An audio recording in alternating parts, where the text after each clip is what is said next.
2, 1. Erica Washington, the co-owner of Fresh Greens Market, and Trill Farm owner David Turner are back in the WVAS studio talking about herbs. And before using any herbs, it's important to always consult your physician or healthcare provider. But this topic is about sustainability. David, kind of jump on in. What is the PSA or the SOS that you want people to know about? As much as you can, try not to depend on the powers that be for everything. It's a scary thing to have your life into the hands of people that might do any and everything, lobbyists. This is not a shot at anybody, but these are just the facts of the things that we've seen and experienced. I just look at certain things I might see on social media or things that I might research, and people had gardens in their backyard in the 30s and especially before then. Self-sustainability, and even in places, especially like in Atlanta still, like you can go into certain neighborhoods and you can hear the chickens. Somebody has a chicken, like a chicken coop in the backyard, and they have eggs for themselves. I don't eat meat, but I also tell people, hey, do the healthiest version or the most natural version of something that you can as much as possible. But being able to sustain something for yourself is not so hard. Like we're talking about herbs today. Some herbs grow on their own. You don't have to do anything to it. Like we have several aloe vera plants. I haven't watered them in like maybe 2 weeks. Now I might water them once a week, but they don't need that much tending to. And the juice from the aloe vera juice or the gel can heal wounds and cuts, and it can be a very good diuretic as well. We have rosemary at the house. Easily clip it off. I said on the last episode, the one that's outside has been growing better than the one that's on the patio, and just simply clip it off, and there you go. We put it in tea. We use it more so for seasoning the food, but just being able to know that I can do something if something were to happen. If, as Erica says, or as Mr. Washington says, as Mad Day were to come, what am I going to be able to do? Kale can grow by itself. Just water it. Some of the stuff is so simple, but I think the simple things that our like grandparents or great grandparents knew and practiced has become so astronomically out of thought. It's a little scary because it's like, hey, this is just how you function. This is what you do. You don't always depend on them for everything. Erica, before we started recording, you and I were briefly talking about the importance of fasting. You all both talked about it with Representative Ontario Tillman last week, but can you both go into why it's a practical practice?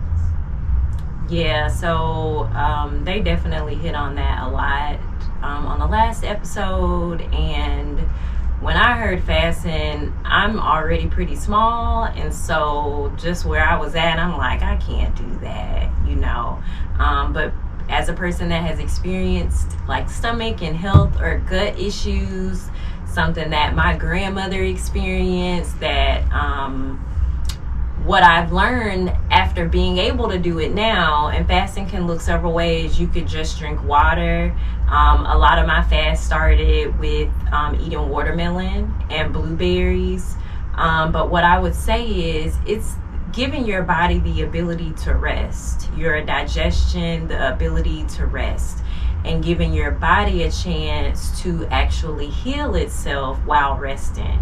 A lot of times when you might have a cold or you're feeling down, or just like health is awry, you'll feel tired. And so rather than like push through or go drink a Red Bull, it's your body telling you to rest so that I can heal myself. I think in sustainability, as David was saying, our ancestors, like they use their resources, but before they had resources, they had like their knowledge and the wisdom that was passed from their parents and grandparents. And so sustainability for me, along with growing your own food and really connecting and knowing your neighbor and sharing food and sharing resources, is really doing the same with your health. As David said, herbs grow in our yards and around in the community, and you don't want to pick anything that's been sprayed. I don't believe in spraying your lawn with all of the things we've seen, like Monsanto and Miracle Grow. Like, you don't have to do that. But if that's happening to your yard, absolutely don't harvest from there. But in a place where you know it's just free open ground, or maybe this next season you choose not to spray, just be aware of what grows. Dandelion grows all over, and it has so many benefits that are just natural, and we look at it as a weed. So I think sustainability is really just investing in yourself to know that you're okay in the future, as well as keeping it simple, so that if mad day comes, like Michael says, you have something, or you have some skills, or you're able to barter based off more than just dollars and cents. You pointed when she said barter. Can you talk about some of the practical sustainability practices you've learned from your grandparents or from older people who poured into you? The funny thing about that is I haven't had living grandparents since I was about 14. I didn't get that much gain from them because they were like about to get out, but I knew the stories about what they would do, or the different things that they had. Like, my biological grandfather, he was, on my mom's side, he was a farmer, and he also sold hooch, or as people would say hooch back then, but moonshine, there we go. And he was a roofer and a painter, but he did a lot of different things, and he owned like a certain part of Sumter, South Carolina, where people actually brought their trailers or posted up and lived on his land. You know what I'm saying? I think my cousin is in the process of trying to get most of it back. But when I learned about bartering in some point in the Montgomery public school system, I was like, okay, this makes sense. I don't want to just keep spending money to do this. You know what I'm saying? Like, sometimes it doesn't make sense. I have a perfect example of what I do with bartering. I have locks. I've had them for almost 9 years. It'll be 9 years in December. I have a loctician now. She does yoga sessions. I barter my yoga sessions and stretching, because I'm still a stretch therapist, and herbs for a retwist. It's worth it every time. Because how my locks are now, I started with 107. I have like 18 now. It's more expensive when they're bigger and they have to do certain things. And I was like, yeah, I'm not paying 800 for a retwist. That don't make any kind of sense to me. Or maybe 500, but it makes sense to give what I can offer to someone when I know that they need this as I need this.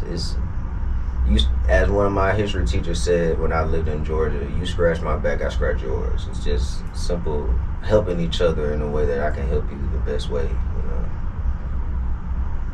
Yeah, I would say, especially in these times, it's like a great situation to barter. It also is an emphasis on, I think, like spotlighting ourselves more and remembering what skills and how competent we actually are. I think with technology, it's a beautiful thing. I got a background in IT. I was once a former techie. I think that technology has hindered us in a lot of ways, when in reality, there's so many things that we already naturally know how to do. Or if we learn it, we can figure it out, whether that's working with our hands, whether that's putting recipes together, just the convenience of things in life, like fast foods. A lot of people don't cook, and they say like, oh, I can't cook, and that could be true, but everybody had to start. I can remember when I started learning how to fry pork chops when I was in college. They probably weren't that great then. My first pot of greens sucked, but eventually like they were really good. Like they're really good. I make a pot of collard greens now with avocado oil and no meat, and they are jumping. Okay. Yeah. So I think that bartering allows you to kind of tap back in on your natural skill set, or something you might want to go and learn post degree or post whatever your education background is. We all have a set of skills, and if you feel like you don't, really just sit with that and think of what makes you happy or what people normally call you for. And if nothing comes up there, then maybe you go out online and figure out some skills you want to gain. I've been super into wanting to basically not wear polyester, and that's a whole nother conversation, or plastic, and finding like really natural fabrics, cotton, linen, wool. And so just like my grandmother, like I want to sew, and so I got a machine last year. I didn't know how to work that machine, and I was so ashamed because I'm like, dang, I got this nice new machine here and I don't know what to do with it. But shout out to Miss Hill at the Loveless senior community. I'm now going to sewing class, and just yesterday my dad had me sewing up several pairs of his socks. And so it's like these little skills are adding up. Even after schooling and all of the things, we can always be learning. And so I think that bartering is the ability to just kind of tap back in on our natural resources. And in this economy, it allows us to watch our dollars in a different way, while also thinking abundantly. Because just because you might not be able to spend on something doesn't mean that you're not able to get different things. You never know what people may need. And David, you spoke kind of going back to stress management. So many people need to learn how to manage their stress. We all know how deadly cortisol can be to the body. Can you talk to me a little bit more about stress management and how you work that into self-sustainability? Okay, that's a really good question. I start mine with, in the morning, I'm a yoga teacher, so I do yoga and meditation every morning. Whether it usually averages between 13 to 17 minutes, just from me flowing. When I was teaching heavy about 11 times a week. But I start that with, I already know there's gonna be things from the outside world that's gonna happen, like certain questions or certain situations that's gonna come about. So when I get on the ball as easy as possible of, all right, let me get me right, let me manage how I'm physically feeling, and then let me keep my mind focused on this particular feeling or experience that I want to encounter throughout my day or throughout my life. Is going to go, it gives a better way of how to manage the things that do come about, because I know the days when I don't, and she usually sees it, and it's like, okay, I skipped the meditation part today. I reacted rather than responded better to whatever came about, and that doesn't work for anybody. It doesn't work for me, and it doesn't work for those around me. So the stress management is going to help you to better self-sustain, because when people say health is wealth, you got to make this your true priority. Like, this is priority number one. People have kids. Like, I do everything and anything for my kids. You're going to McDonald's. Do you for your kids? I'm not trying to do the most on that part, but if your health is wealth, you have to put this at number one, so that you can be at your best for yourself, for your kids, for your partner, for your career, or whatever it is that you're doing. That is a part of self-sustaining actions, because you're able to manage the things that are going on. When I have those days where I'm in a good flow of doing those things and something happens that's not ideal, I usually snap back into it like, hey, Just relax. What I was just telling Erica probably last week or maybe 2 weeks ago, I don't take as much as what I used to because I try to do things like in a precise way as much as possible. But I also was taking things personal.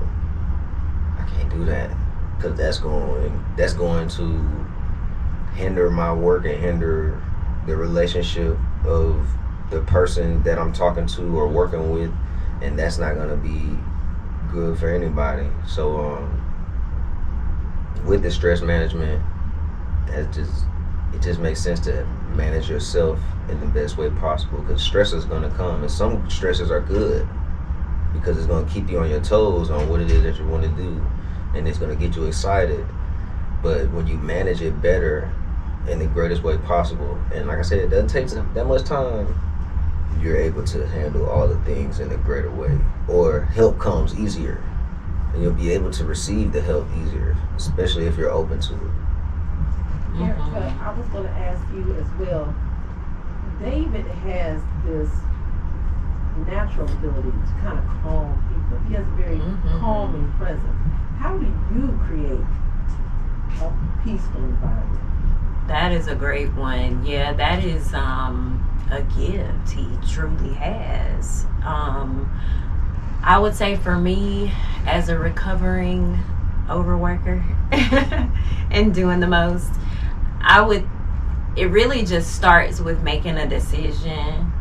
I think that rest is a very important part of all of our biological makeup, getting good rest.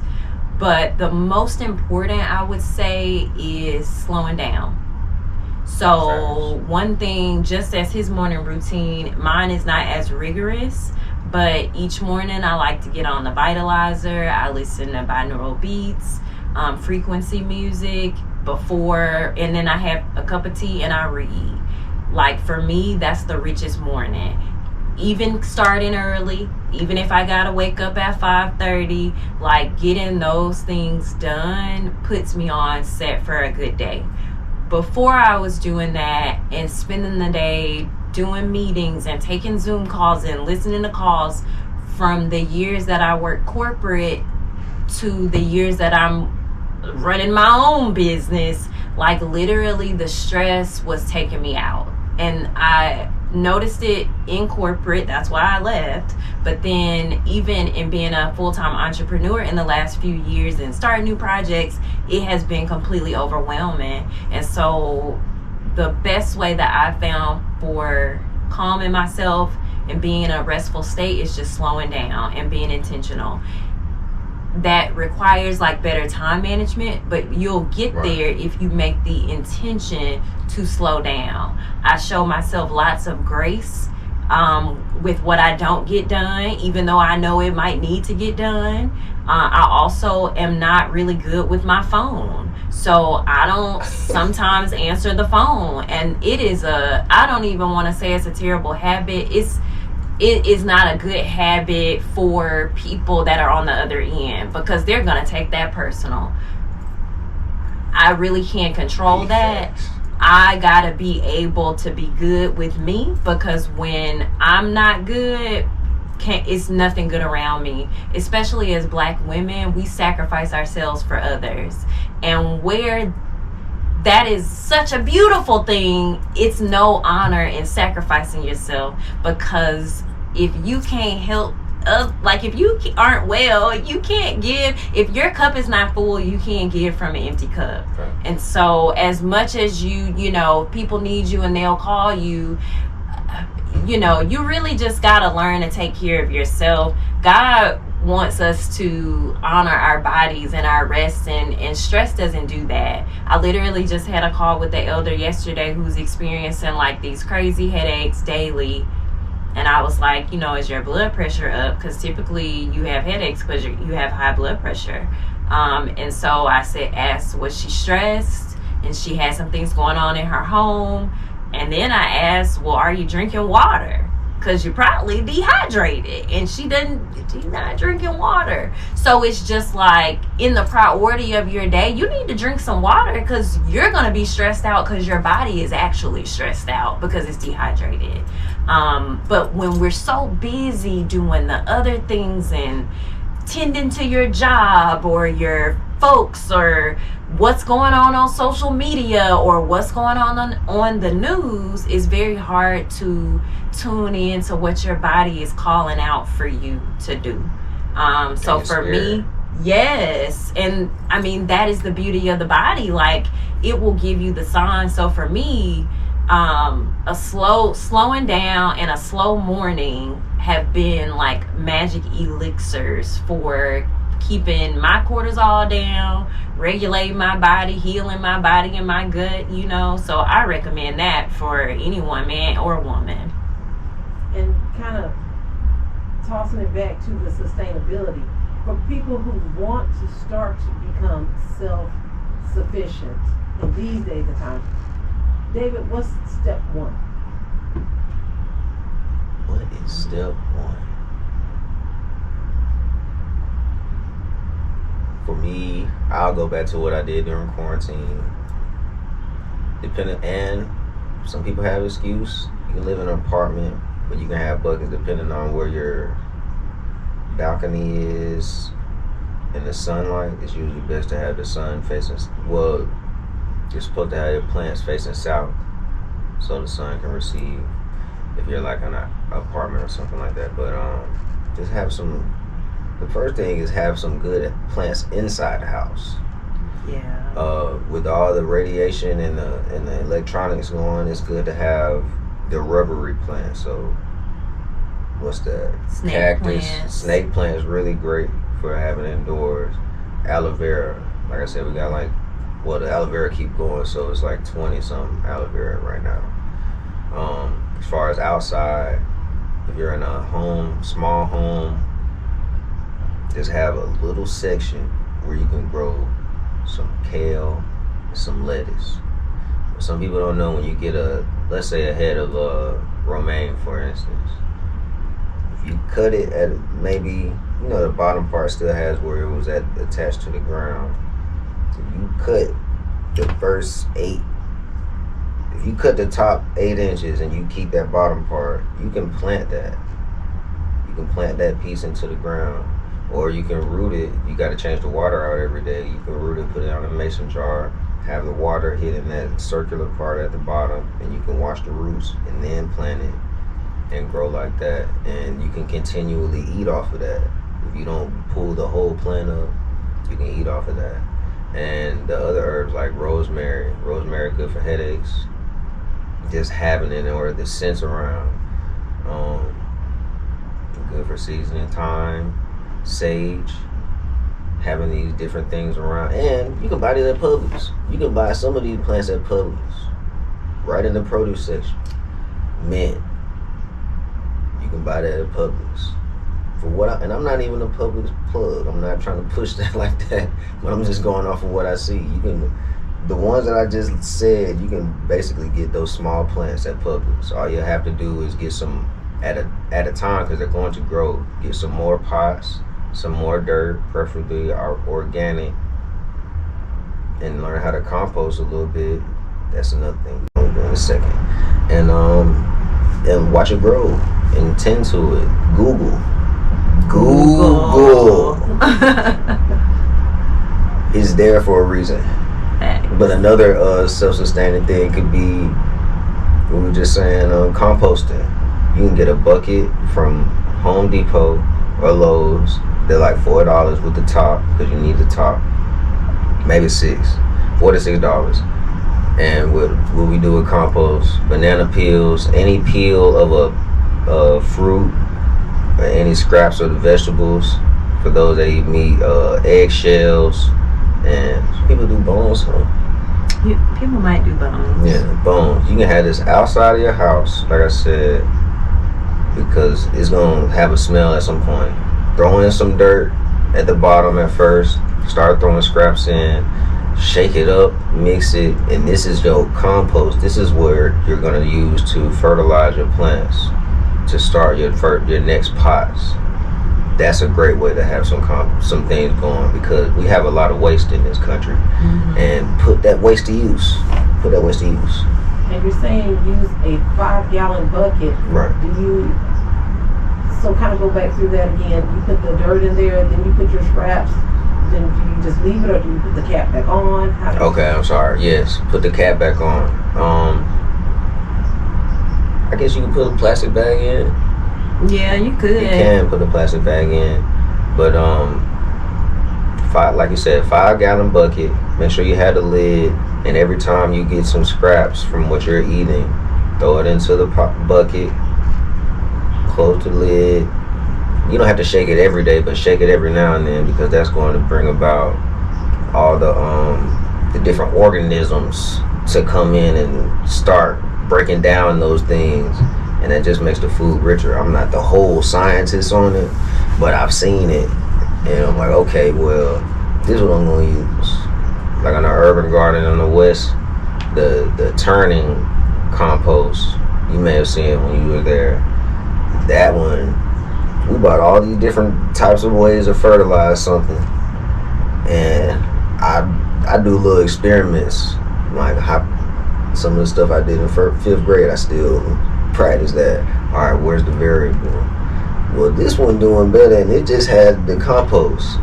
We just gonna do this then. We're coming almost to a close, almost 30 minutes in. As we pull this one to a close, what is the takeaway from self-sustainability and bartering? I would say to just think about, one, with the bartering, what your core skills are, or what you're good at, what people come to you for, and how you can offer that for the things you might need or want, or in community. That's a better way to say that. As far as sustainability, to go other than food, because David hit on that, and herbs, I would say think about what you might need today, like what you can't do without, and figure out ways around that. If there's a medication that you're like, you have to have, think about how you can keep that in high supply, or what you can do on the physical level to reverse that diagnosis. Always consult with your medical professional before doing anything with your medicine. But think about the things that you literally think you can't live without. Like me, I thought I couldn't fast until I really just got to the root cause of my gut issues, and then it wasn't so hard to fast. So it's really thinking about the things you can't do without, so if a bad day does come, you're not totally out. You're more so prepared, and your body is in a place of resiliency so that you can sustain and move forward. I would say be of value to yourself and to those around you as much as possible. When you're able to help yourself and help others, the more help comes, and more opportunities come, and more of the things that are needed and necessary are probably going to be in abundance in most cases.